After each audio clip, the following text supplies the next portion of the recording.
I've tried to record this video 3 times, and each time I just thought it was entirely too long. I was giving too much time, energy to Byron Donalds. Now, I know you all have heard the foolishness that has come out of his mouth, but I know you all have been waiting to hear what I have to say on it. I wasn't going to say anything on it, but I view this as an educational opportunity. So let's talk about Byron Donalds. So on Monday or Tuesday, Byron Donalds held a campaign event in Philadelphia. Mm-hmm. And at that campaign event, he had some things to say about black people and the Jim Crow era, right?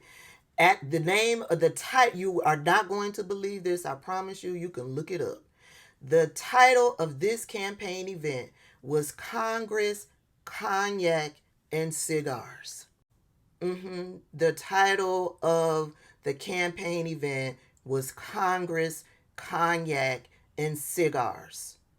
And in the area of Philadelphia where this campaign event took place, it was a predominantly white area, an affluent area, which is suspect when the campaign event was supposed to be designed to reach out to the black community. The title of the event, Congress, Cognac, and Cigars.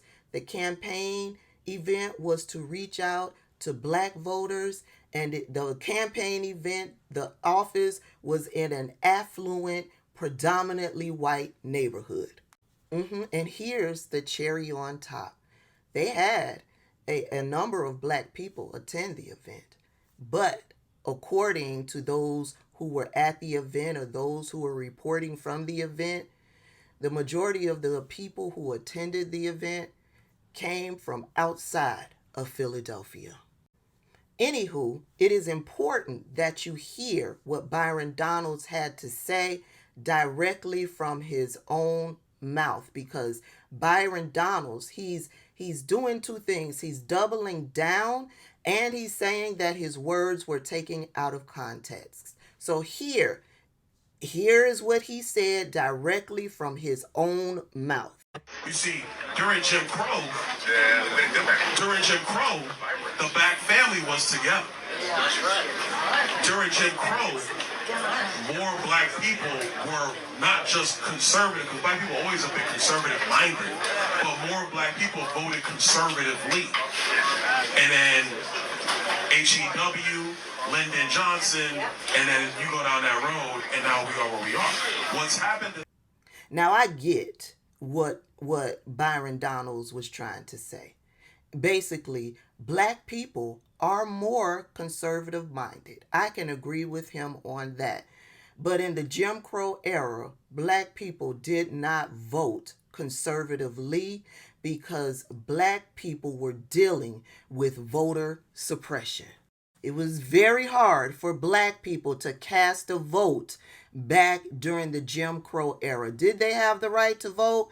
Yes. Were they able to vote? A lot of times, no. Why? Because black people had to pay poll taxes in order to vote. Black people had to take ridiculous tests and pass these tests in order to vote. And if they didn't pass these tests, they weren't granted the right to vote. They weren't allowed to vote. Guess how many jelly beans are in this jar? And you got this huge jar of jelly beans, and you've got to guess how many jelly beans are in the jar. If you guess wrong, no. And not to mention that black people were in fear for their lives for trying to exercise their right to vote. Voting could lead to death for black people. So I understood some of what Byron Donalds was trying to say. But at the same time, Byron Donalds is being intellectually dishonest. He is manipulating the history. Right? He's leading people to believe, he's insinuating that during the Jim Crow era, black people were doing much better. He's romanticizing the Jim Crow era as it relates to the black family and black people. He ties in HEW and Lyndon Johnson and says that, well, as a result of that, this is where we are today. HEW and Lyndon Johnson ties into Medicaid programs and welfare programs. When we all know that today black people aren't the ones predominantly using these programs, white people are. So as he tries to insinuate that black people were doing better under Jim Crow, he's not being 100% honest. He's not being 100% honest. Were black people, was the black family more together during Jim Crow? Yeah.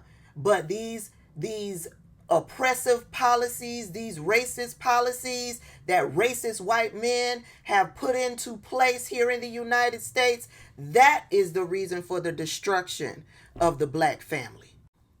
This right here is a website. It is called the Jim Crow Museum. The website is jimcrowmuseum.ferris.edu. You will be surprised at the type of laws that were implemented during the Jim Crow era. And none of these laws benefited black people. Every single one of these laws that they implemented during the Jim Crow era was designed to treat black people as second-class citizens. Period. We all know about segregation. When I was reading through some of these laws, I knew most of these laws that had been implemented. One law that I did not know was that in some states, if you were opening up a business to provide a service, you had to designate what race of customer you were going to be serving. White people or black people. It couldn't be a combination of the two because of segregation, right? In some states, you either served white people or you served black people. There was no, the black people come in at the back door and we'll serve you in the back of the store. No, it was either or. And I find it interesting. That he's trying to insinuate that black people were doing better under Jim Crow, right? That the black family was doing better under Jim Crow when interracial marriage was not allowed in any of these states during the Jim Crow era. Why is that important? That is important because this is Byron Donalds and his beautiful wife, a white woman. They have 3 very beautiful mixed race kids. This would not have happened during the Jim Crow era because, yeah, this was not allowed. Check out that website and educate yourself on how detestable those Jim Crow laws were and how they were designed to subjugate black people. The internet is wearing Byron Donalds' ass out, but I'll leave you with what Hakeem Jeffries had to say about this situation.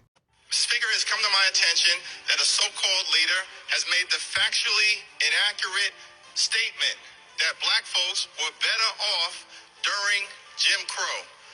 That's an outlandish, outrageous, and out-of-pocket observation.